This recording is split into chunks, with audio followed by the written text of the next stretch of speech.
صل على محمد وآل محمد.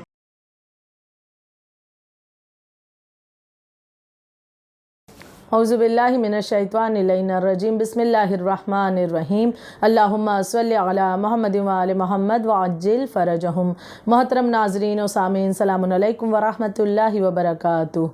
آج آداب زندگی میں ہمارا موضوع ہے توبہ. توبہ ایک اہم صفت کہ جس کے ذریعے انسان کے دل میں ایک امید پیدا ہوتی ہے اور کہ خدا کی بارگاہ میں وہ اب تک کہ جو غفلتوں کی زندگی وہ برتتا رہا اور جو بھی گناہ انجام دیتا رہا، اب اس توبہ کے ذریعے سے خدا کی بارگاہ میں ایک مرتبہ پھر سے پاک و منزہ ہو سکتا ہے اس استغفار کے ذریعے سے. لیکن ان کے بھی کچھ شرائط ہیں، ان کے بھی کچھ طریقے ہوا کرتے ہیں توبہ کے. توبہ کے معنی ہرگز یہ نہیں ہے کہ انسان آج تو اپنے گناہوں پر نادم ہے لیکن کل پھر اسی گناہ کو انجام دیتا ہوا نظر آئے اور کہے توبہ کریں گے اور پھر خدا معاف کر دے گا اور پھر انہی گناہوں کو انجام دیتا رہے. بلکہ گناہ کے بعد یقیناً انسان کا ضمیر جب اسے آواز دیتا ہے، جب اسے ملامت کرتا ہے اور وہ ان کی طرف توجہ دے کر کے توبہ کے راستے پر چل دیتا ہے، خداوند عالم اس کے گناہوں کو بخش دیتا ہے اس امید کے ساتھ کہ یقیناً وہ انسان اپنے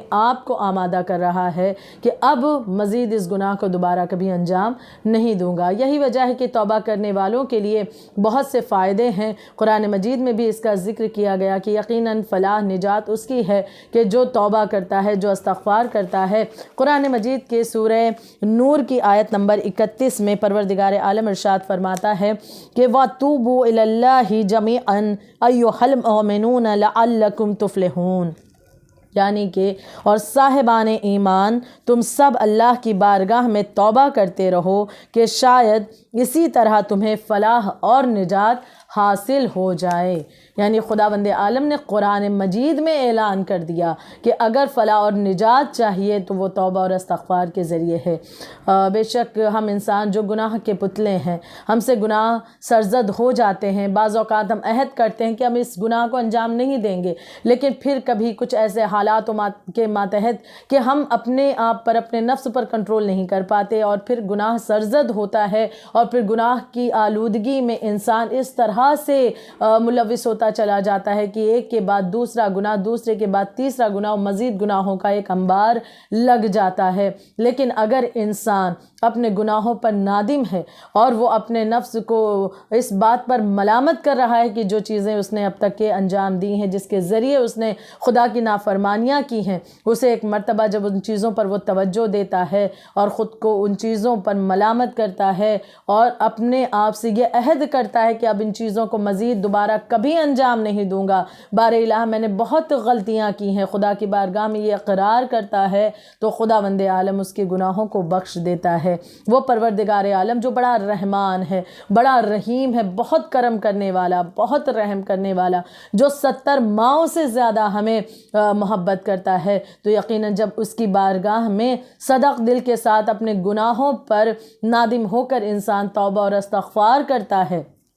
خداوند عالم اس کی اس توبہ کو قبول کرتا ہے، اس کے اس استغفار کو قبول کرتا ہے. اور توبہ کے ذریعے صرف یہی ایک فائدہ نہیں ہے کہ انسان اپنے ان گناہوں سے کہ جو اس نے ماضی میں، پاسٹ میں، اپنی زندگی میں، پاسٹ میں گزرے ہوئے کل میں، پچھلی زندگی میں جو کچھ گناہ کیے ہیں، ان گناہوں کو بھی نہ صرف یہ کہ توبہ خاک کر دیتا ہے، مٹا دیتا ہے، بلکہ انسان کے مقام و منزلت کو بھی توبہ کے ذریعے خداوند عالم بلند کرتا ہے. انسان جو توبہ کرتا ہے، جو استغفار کرتا ہے، خدا اس کے گناہ کو بھی مٹاتا ہے، اس کے مرتبے کو بھی بلند کرتا ہے، اسے دنیا اور آخرت میں عزت سے نوازتا بھی ہے اور اسے اس کی بہترین جزا بھی عطا کرتا ہے، بہترین تحفے بھی عطا کرتا ہے. اس دنیا کی ہم مثال لے لیں کہ اگر ہم کچھ ایسی غلطی کر جائیں جس کا تعلق کسی ایک شخص سے ہو اور پھر ہمیں خیال آئے ہم اسے سوری کہیں، معافی مانگے تو وہ بس ہمیں معاف کرے گا. کیا یہ ممکن ہے؟ کہیں ایسا دیکھنے میں آتا ہے کہ ہم نے کوئی غلطی کی اور پھر احساس ہوا تو ہم نے جس کے ماتحت کہ غلطیاں کی، اس سے ہم نے معافی مانگی اور اس نے کہا ٹھیک ہے ہم نے آپ کو معاف بھی کیا، اور نہ صرف یہ بلکہ لیجیے آپ کو ہم یہ تحفہ بھی دے رہے ہیں، بلکہ اس کے ذریعے یہ فائدہ بھی آپ کو پہنچے گا۔ یہ چیزیں ہم نہیں دیکھتے، لیکن پروردگار عالم کتنا رحیم و کریم ہے کہ جب ہم توبہ کرتے ہیں خدا ہمارے گناہوں کو بھی معاف کرتا ہے، مٹا دیتا ہے، ہمارے مقام و منزلت کو بھی بلند کرتا ہے۔ نہ صرف یہ بلکہ دنیا اور آخرت میں اس کی بہترین جزا، بہترین اجر، عزتوں سے بھی نوازتا ہے، بہترین جزا سے بھی ہمیں نوازتا ہے۔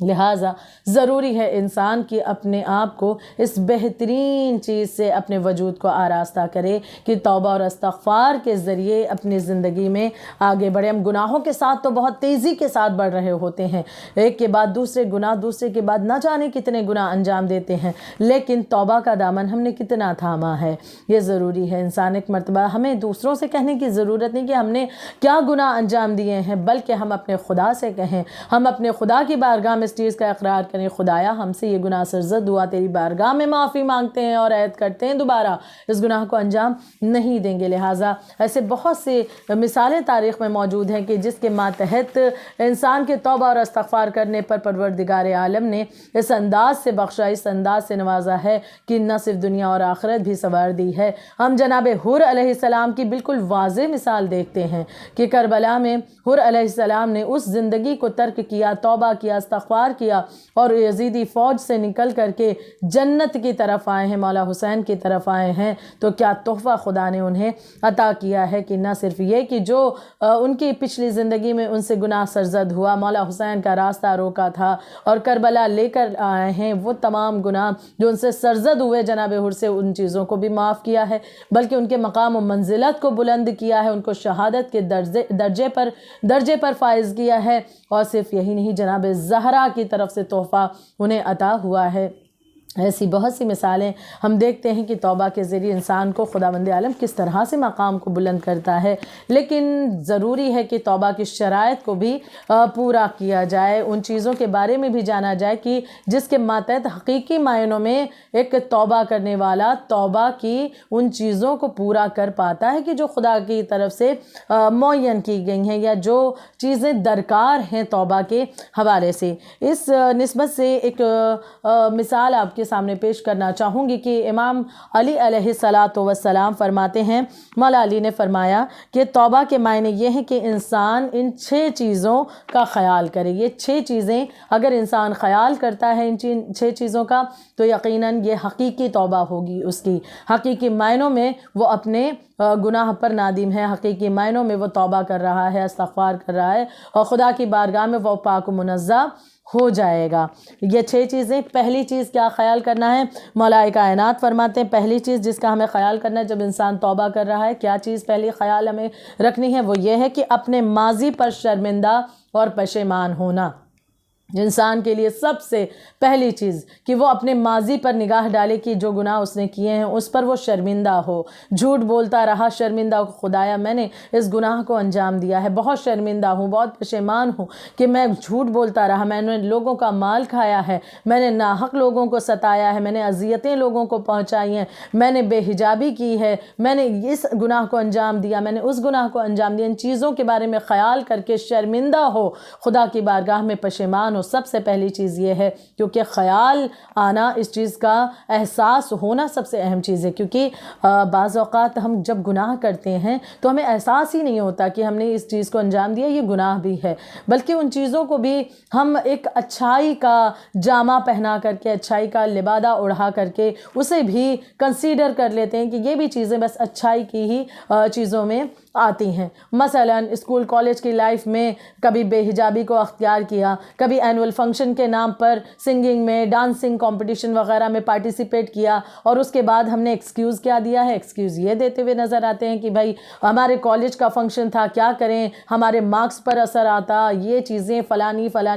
چیزیں ہم مثال دیتے ہوئے نظر آتے ہیں۔ لیکن دنیا کے وہ مارکس زیادہ اہم ہیں یا آخرت میں خداوند عالم کی طرف سے ملنے والی وہ جزا زیادہ اہمیت اہمیت رکھتی ہے۔ انسان کو فیصلہ یہاں پر کرنا ہے۔ خدا نے عقل دی ہے، شعور دیا ہے، وہ تمیز کرنا جانتا ہے کہ کیا چیزیں اچھائی کے ضمن میں وارد ہوتی ہیں، کیا چیزیں برائی کے ضمن میں وارد ہوتی ہیں۔ آج کیسے ہم معاشرے کی اس ہوا کو لے کر کے چل رہے ہیں کہ معاشرہ جس ہوا پر، جس رخ پر ہمیں موڑنا چاہتا ہے، بآسانی ہم مڑتے ہوئے چلے جاتے ہیں اور گناہوں کے دلدل میں ایسے ہم پیوست ہو جاتے ہیں کہ پھر ایک موقع ایسا آتا ہے کہ ہم اس دلدل سے نکلنا چاہتے ہیں، لیکن پھر ہم اس طرح سے اس شکنجے میں پھنس چکے ہوتے ہیں کہ نکل نہیں پاتے۔ تو ایسا نہ ہو جائے کہ آج سماج، ہمارا اسکول، ہمارا کالج یا ہمارا معاشرہ یا سوسائٹی یا عزیز و اقربا یا کوئی فیشن انڈسٹریز یا اپنے آپ کو نمایاں کرنے کی یہ جو ہوڑ لگی ہوئی ہے، اس کی بنا پر ہم اپنے آپ کو